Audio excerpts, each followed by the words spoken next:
ಆದ್ದರಿಂದ ಇಲ್ಲಿಗೆ ಮುಕ್ತಾಯ ಮಾಡೋಣ. ಕೊನೆಗೆ ಒಂದು ಪ್ರಶ್ನೆ ಕೇಳಿದ್ದಾರೆ. ನಾವು ಹುಂಡಿಯಲ್ಲಿ ಹಣ ಹಾಕಿದಾಗ ಮಾತ್ರ ದೇವರು ನಮಗೆ ಫಲ ಕೊಡುವುದಾದರೆ ದೇವರೊಬ್ಬ ಬಿಸ್ನೆಸ್ ಮಾಡೋದಕ್ಕೆ ನಿಂತಾಗಾಯಿತು. ಹಣ ತೆಗೆದುಕೊಳ್ತಾನೆ, ನಮಗೆ ಫಲ ಕೊಡ್ತಾನೆ. ಏನು ಯಾರು ಮಹಾನುಭಾವರು ಪ್ರಶ್ನೆ ಕೇಳೋ ಹೆಸರು ಬರೋದಿಲ್ಲ, ಪುಣ್ಯ ಇರಲಿ, ದೇವರು ಅವ್ರಿಗೆ ಒಳ್ಳೇದು ಮಾಡಲಿ, ನಾನು ಅವ್ರಿಗೆ ಬೈತಾ ಇಲ್ಲ. ದೇವರು ಬಿಸ್ನೆಸ್ ಮಾಡ್ತಾನೆ ಅಂತ ಯಾವ ರೀತಿಯ ಮನಸ್ಸಿಗೆ ಬಂತೋ ಗೊತ್ತಿಲ್ಲ. ಅವನು ಏನು ಕೇಳಿದ್ದಾರೆ ಅವರು ದೇವರಿಗೆ? ಏನು ಹುಂಡಿಯಲ್ಲಿ ಏನು ಹಣ ಹಾಕಿದ್ದಾನೆ ಅವನು?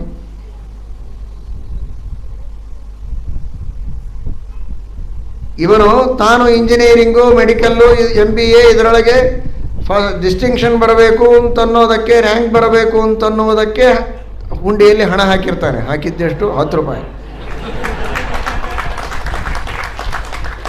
ತಾನು ಪಾಸ್ ಆದ ಮೇಲೆ ಗಳಿಸೋದು 10 ಕೋಟಿ 10 ಅಬ್ಜ. ಅದಕ್ಕೆ ದೇವರಿಗೆ ಕೊಟ್ಟದ್ದು 10 ರೂಪಾಯಿ. ಇದರಲ್ಲಿ ಹುಂಡಿಯಲ್ಲಿ ಹಾಕಿ ನೀನು ಮೋಸ ಮಾಡ್ತಾ ಇದ್ದೀಯಾ, ಅವನು ಬಿಸ್ನೆಸ್ ಮಾಡ್ತಾ ಇದ್ದಾನೆ? ಮೊದಲು ನೀನು ಹೇಳು. ಅದು ಬಿಸ್ನೆಸ್ ಹೌದು ಅಲ್ಲ ಆಮೇಲೆ ವಿಚಾರ ಮಾಡೋಣ. ನೀನು ಪ್ರಾಮಾಣಿಕವಾಗಿ ಬೆಲೆ ಕಟ್ತಾ ಇದ್ದೀಯಾ, ನೀನು ಮೋಸ ಮಾಡ್ತಾ ಇದ್ದೀಯ. ಚಿಕ್ಕ ಮಕ್ಕಳಿಗೆ ಏನೋ ಇಷ್ಟು ಸಣ್ಣ ಕಾಗದ ಇಟ್ಕೊಂಡು ಏನು ಮಾಡ್ತೀಯ ನೀನು? ಅವ್ರಿಗೇನು ಗೊತ್ತಿರ್ತದೆ ಪಾಪ.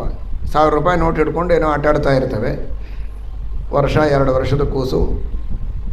ಇದಕ್ಕಿಂತ ದೊಡ್ಡ ಕಾಗದ ಕೊಡ್ತೇನೆ ಅಂತ ದೊಡ್ಡ ನ್ಯೂಸ್ ಪೇಪರ್ ಅವನ ಕೈಯಲ್ಲಿ ಕೊಟ್ಟು 1000 ರೂಪಾಯಿ ನೋಟ್ ಇಸ್ಕೊಂಡು ಹೋದರೆ ಮೋಸ ಅಲ್ವಾ ಅದು ಮಾಡೋದು?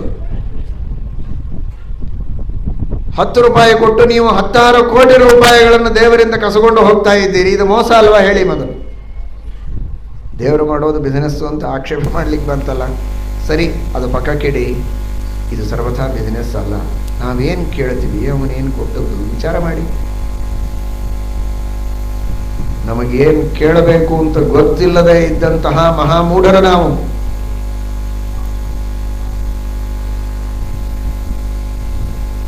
ನಮ್ಮ ಒಬ್ಬೊಬ್ಬರ ದೇಹದಲ್ಲಿ ಏನೇನು ಬೇಕು ಅಂತ ನಮಗೆ ಗೊತ್ತಿದೆಯಾ ಕೇಳೋದಕ್ಕೆ? ಅದನ್ನು ಏನಿದೆ ಅಂತ ತಿಳ್ಕೊಳ್ಳೋದಕ್ಕೆ 16 ಲಕ್ಷ ರೂಪಾಯಿ ಡೊನೇಷನ್ ಕೊಟ್ಟು ನಾವು ಕಲಿಬೇಕು. ನಮ್ಮ ದೇಹದೊಳಗೆ ಏನಿದೆ ಅಂತ ತಿಳ್ಕೊಳ್ಳೋದಕ್ಕೆ ಹುಟ್ಟುವ ಮೊದಲೇ ನಮಗಿದು ಗೊತ್ತಿತ್ತ? ನನಗೆ ಕಣ್ಣು ಬೇಕು, ಕಿವಿ ಬೇಕು. ಒಂದೊಂದು ಕಣ್ಣು, ಕಿವಿ, ಮೂಗುಗಳ ಹಿಂದೆ ಮಿಲಿಯನ್ಸ್ ಆಫ್ ನರ್ವ್ಸ್ ಇವೆ. ಇಷ್ಟೆಲ್ಲ ನರ್ವ್ಗಳು ಇವೆ, ಅವುಗಳಿಂದ ಇಂತಿಂತಹ ಫಂಕ್ಷನ್ ಆಗಬೇಕು. ತೋರಿಸ್ರಿ, ಯಾರಾದರೂ ತೋರಿಸ್ತೀಯಾ? ನೀನು ಹುಟ್ಟೋಕ್ಕಿಂತ ಮೊದಲು ದೇವರಿಗೆ ಅಪ್ಲಿಕೇಶನ್ ಕೊಟ್ಟದ್ದು ಒಂದು ಕಾಪಿ ಇದೆಯಾ? ಕೊಡಿ. ಇಷ್ಟಿಷ್ಟೆಲ್ಲ ಅಪ್ಲಿಕೇಶನ್ ದೇವರಿಗೆ ಹಾಕಿ ಅದಕ್ಕೆ ಎಷ್ಟು ಬೇಕೋ ಅಷ್ಟು ಈಕ್ವಲೆಂಟ್ ಆದ ಹಣವನ್ನು ಹುಂಡಿಯಲ್ಲಿ ಹಾಕಿ, ಏನು ಹಾಕ್ತೀವಿ ಹುಂಡಿಯಲ್ಲಿ? ನಿನ್ನ ಕೈಯೇ ಬಂದಿಲ್ಲ, ಇನ್ನೂ ಹುಟ್ಟೇ ಇಲ್ಲ ನೀನು. ಹುಟ್ಟುವ ಮೊದಲೇ ನಿನಗೆ ನನಗೆ ಇಷ್ಟೆಲ್ಲ ಕೈ ಬೇಕು, ಕಾಲು ಬೇಕು, ಎಲುಬುಗಳು ಬೇಕು, ಇಷ್ಟೆಲ್ಲ ನರಗಳು ಬೇಕು, ಹಾರ್ಟ್ ಬೇಕು, ಕಿಡ್ನಿ ತಯಾರಾಗಬೇಕು, ಇವೆಲ್ಲ ಸಿದ್ಧ ಆಗಬೇಕು. ಏನು ಮಾತಾಡ್ತೀವಿ? 3ನೇ ದಿನಕ್ಕೇನೆ ನಮ್ಮ ಹಾರ್ಟಿನ ನಿರ್ಮಾಣ ಪ್ರಾರಂಭ ಆಯಿತು. 3ನೇ ವಾರಕ್ಕೆ 6 ವಾರಗಳಲ್ಲಿ ಬೀಟಿಂಗ್ ಸ್ಟಾರ್ಟ್ ಆಯಿತು. 10 ವಾರಗಳಲ್ಲಿ ಫಂಕ್ಷನ್ ಶುರುವಾಗ್ತದೆ ಹಾರ್ಟಿಂದು. ಇನ್ನೂ ಏನೂ ಬೆಳೆದಿರೋದಿಲ್ಲ, ಆವಾಗ ಶುರುವಾಗ್ತದೆ ಹಾರ್ಟಿನ ಕೆಲಸ. ಹಾಕಿದ್ರೆ ಅಪ್ಲಿಕೇಶನ್ನು ತಾಯಿಯ ಗರ್ಭದಲ್ಲಿ ಪ್ರವೇಶ ಮಾಡಿದಂತಹ ಏನಿರ್ತದೆ 3 ವಾರಕ್ಕೆ ಅಷ್ಟು ಸೂಕ್ಷ್ಮವಾದ ಅದರಲ್ಲಿ ಹಾರ್ಟಿನ ನಿರ್ಮಾಣ ಪ್ರಾರಂಭ ಆಯಿತು. 6ನೇ ವಾರದಲ್ಲಿ ಬೀಟಿಂಗ್ ಸ್ಟಾರ್ಟ್ ಆಯಿತು. ಆಗಿನಿಂದ ಪ್ರಾರಂಭವಾದಂತಹ ನಮ್ಮ ಹೃದಯ, ನಮ್ಮ ಕಿಡ್ನಿ, ನಮ್ಮ ಲಂಗ್ಸು ಇವುಗಳೆಲ್ಲ ಬೆಳೆದುಕೊಂಡು ಬಂದುವಲ್ಲ, ಅದರ ಬಗ್ಗೆ ಒಂದೂ ಅಪ್ಲಿಕೇಶನ್ ಇಲ್ಲದೆ, ಒಂದೂ ಹುಂಡಿಯ ಕಾಣಿಕೆಯನ್ನು ಬಯಸದೆ, ಇಷ್ಟೆಲ್ಲ ದೇವರು ನಮಗೆ ಸಿದ್ಧ ಮಾಡಿ ಕೊಟ್ಟ ದೇವರನ್ನ, ಆಗಿನಿಂದ ಹೃದಯ ತಯಾರು ಮಾಡಿ ಕೊಟ್ಟ ದೇವರಿಗೆ ಬಿಸಿನೆಸ್ ಮಾಡ್ತಾನೆ ಅಂತ ಹೆಸರು ಕೊಡೋದಕ್ಕೆ ಇವರಿಗೆ ಹೃದಯ ಇದೆಯೋ ಅಥವಾ ಒಳಗೇನಾದರೂ ಕಲ್ಲಿದೆಯೋ? ಆಲೋಚನೆ ಮಾಡಿ. ಒಂದೇ ಎರಡೇ, ಒಂದು ದೇಹ ಒಂದೇ ನೋಡಬೇಡಿ. ಎಷ್ಟು ನಗನಗ್ತಾ ಕೂತಿದ್ದೀರಿ ಇಲ್ಲಿ ಕೂತವರು. ನಗೋದಕ್ಕೆ ಬರದೇ ಇರೋ ಸ್ಥಿತಿಯಲ್ಲಿ ಒದ್ದಾಡ್ತಾ ಇದ್ದಾರೆ ಆಸ್ಪತ್ರೆಗಳಲ್ಲಿ ಜನ, ನರಳ್ತಾ ಇದ್ದಾರೆ. ಆ ಸ್ಥಿತಿ ನಮಗೆ ಕೊಟ್ಟಿಲ್ಲ. ಇದಕ್ಕಾಗಿ ಅಷ್ಟು ಹಣ ಕೊಟ್ಟು ಬಂದಿಯಪ್ಪ ಹುಂಡಿಯಲ್ಲಿ. ಹೋದ್ರೆ ಬಾ ಮಗು ಅಂತ ಕರೆದ ಅವ್ವ ಅಪ್ಪ ಊಟಕ್ಕೆ ಹಾಕ್ತಾರೆ, ಪ್ರೀತಿ ಮಾಡ್ತಾರೆ. ಮಕ್ಕಳ ಮೇಲೆ ಕೇಸ್ ಹಾಕಿದ ಎಷ್ಟೋ ಅವ್ವ ಅಪ್ಪಂದ್ರಿದ್ದಾರೆ, ಒದ್ದು ಹೊರಗೆ ಹಾಕಿ. ಅಂತ ಅವ್ವ ಅಪ್ಪಂದ್ರು ನಮಗ್ ಸಿಕ್ಕಿಲ್ಲ. ಇದಕ್ಕಾಗಿ ನೀನು ಎಷ್ಟು ಹುಂಡಿಗೆ ಹಣ ಹಾಕಿ ಬಂದಿ? ಪ್ರೀತಿಯಿಂದ ಅಡಿಗೆ ಮಾಡಿ ಊಟಕ್ಕೆ ಹಾಕ್ತಾಳೆ ಹೆಂಡತಿ, ನಗತಾ ಮಾತಾಡ್ತಾಳೆ, ಮಕ್ಕಳು ಮನೆ ತುಂಬ ಓಡಾಡ್ತಾರೆ. ಓಡಾಡದೆ ಅಂಗವಿಕಲರಾಗಿ ಮೆಂಟಲಿ ರಿಟೈರ್ಡ್ ಆಗಿರತಕ್ಕಂತಹ ಎಷ್ಟು ಮಕ್ಕಳನ್ನು ನೋಡ್ತೀರಿ? ಅಂತಹ ಮಕ್ಕಳು ನಮಗಾಗಿಲ್ಲ. ಅಂತಹ ಹೆಂಡತಿ, ಅಂತಹ ತಂದೆ ತಾಯಿಗಳು ಕ್ರೂರರು ಸಿಕ್ಕಿಲ್ಲ. ಬಂಧು ಬಾಂಧವರು, ತಂದೆ ತಾಯಿ, ಮಕ್ಕಳು, ದೇಹ, ಇಂದ್ರಿಯ, ಮನಸ್ಸು, ವಾತಾವರಣ, ಎಷ್ಟು ಒಳ್ಳೆ ವಾತಾವರಣದೊಳಗೆ ನಾವು ನೀವುಗಳೆಲ್ಲ ಇದ್ದೇವೆ. ಎಂತಹ ಅತ್ಯಂತ ಭಯೋದ್ವಿಗ್ನವಾದ ಈಗಲೋ ಇನ್ಯಾವಾಗಲೋ ಅನ್ನುವ ಸ್ಥಿತಿಯೊಳಗೆ ಉಗ್ರರ ಮಧ್ಯದಲ್ಲಿ ವಾಸ ಮಾಡುವಂತಹ ಎಷ್ಟು ಜನ ಕಂಗಾಲಾಗಿದ್ದಾರೆ. ಆ ಸ್ಥಿತಿ ನಮಗಿಲ್ಲ. ಇದಕ್ಕಾಗಿ ಎಷ್ಟು ಹಣ ಕೊಟ್ಟಿದ್ದೀರಿ ನೀವು?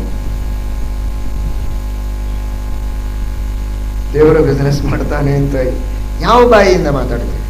ಅನಂತ ಕಾರುಣ್ಯ ಪೂರ್ಣನಾದ ಭಗವಂತ ತಾನೇ ಜನ್ಮ ಜನ್ಮಾಂತರಗಳಿಂದ ನಮ್ಮಿಂದ ಸತ್ಕರ್ಮಗಳನ್ನು ಮಾಡಿಸಿ, ಅಯ್ಯೋ ಇವರಿಷ್ಟು ಒಳ್ಳೆ ಕರ್ಮ ಮಾಡಿದರಲ್ಲ ಅಂತ ತಾನೇ ಮತ್ತೊಂದು ಪೀಠದ ಮೇಲೆ ಕುಳಿತು ಅದಕ್ಕೆ ಅಭಿನಂದಿಸಿ ಫಲಗಳನ್ನು ಕೊಡ್ತಾನೆ. ಒಳಗಿದ್ದು ನಿಂತು ಮಾಡಿಸುವವನೂ ತಾನೇ, ಫಲ ಕೊಡುವವನೂ ತಾನೇ. ನಿಮ್ಮಲ್ಲಿರುವಂತಹ ದುರಭಿಮಾನದ ಕೊಳಕು ಹೊರಗೋಗಲಿ ಎನ್ನುವುದಕ್ಕೆ ದಾನವನ್ನು ಒಂದು ಮಾಧ್ಯಮವನ್ನಾಗಿ ಇಟ್ಟಿದ್ದಾನಷ್ಟೇ ಹೊರತು ಅದರಿಂದ ಅವನಿಗೇನಾಗಬೇಕಾಗುತ್ತಿಲ್ಲ.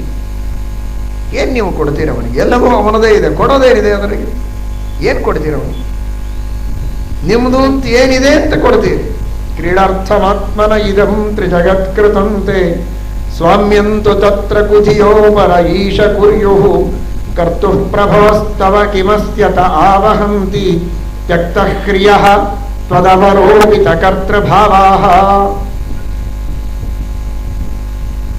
ಕೊಡೋ 10 ರೂಪಾಯಿಗೆ ಇಷ್ಟು ದೊಡ್ಡ ಮಾತಾಡ್ತಾ ಇದ್ದೀರಲ್ಲ. ಇಡೀ 3 ಲೋಕಗಳನ್ನ ಬಲಿರಾಜ ವಾಮನ ದೇವರಿಗೆ ಕೊಟ್ಟಾಗ ಅವನ ಹೆಂಡತಿ ವಿಂಧ್ಯಾವಳಿ ಹೇಳ್ತಾಳೆ, ನನ್ನ ಗಂಡ ಏನು ಅಬದ್ಧ ಕೆಲಸ ಮಾಡ್ತಾ ಇದ್ದಾನೆ, ಇವನಿಗೆ ನಾಚಿಕೆ ಇದೆಯಾ ಅಂತ.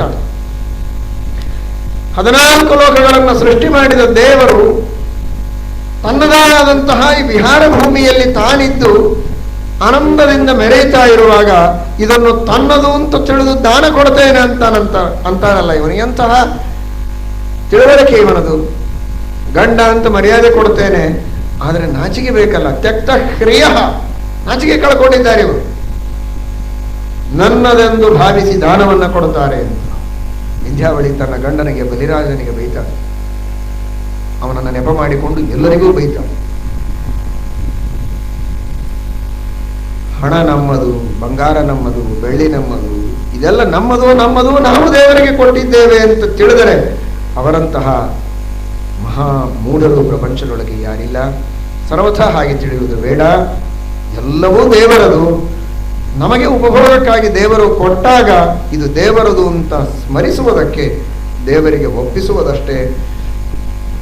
ನಾವು ಕೈಯೆತ್ತಿ ದೇವರಿಗೆ ಕೊಟ್ಟದ್ದೇನಲ್ಲ. ಇಷ್ಟಕ್ಕೂ ಮೀರಿ ಅದನ್ನೂ ದೇವರು ಅಪೇಕ್ಷಿಸುವ ಸ್ಥಿತಿಯಲ್ಲಿಲ್ಲ. ನಿತ್ಯ ತೃಪ್ತ ಪರಿಪೂರ್ಣ. ಅದೂ ಅಪೇಕ್ಷಿಸದೆ ತಾನೇ ತಾನಾಗಿ ಕೊಟ್ಟದ್ದೇ ಅನಂತ ಇದೆ. ಅವನಿಗೆ ಈ ವ್ಯಾಪಾರಿಯ ಮನೋಭಾವ ಇದೆ ಅಂತನ್ನುವ ದೂಷಣೆಯನ್ನು ಮಾಡುವುದು ಸರ್ವಥಾ ಸರಿಯಾದದ್ದಲ್ಲ ಅಂತ ಪ್ರಶ್ನೆ ಕೇಳಿದವರು ನಿಮಿತ್ತ ಮಾತ್ರ. ಅವರ ಮೇಲೆ ನಾನು ಆಕ್ರೋಶ ಮಾಡಿಲ್ಲ.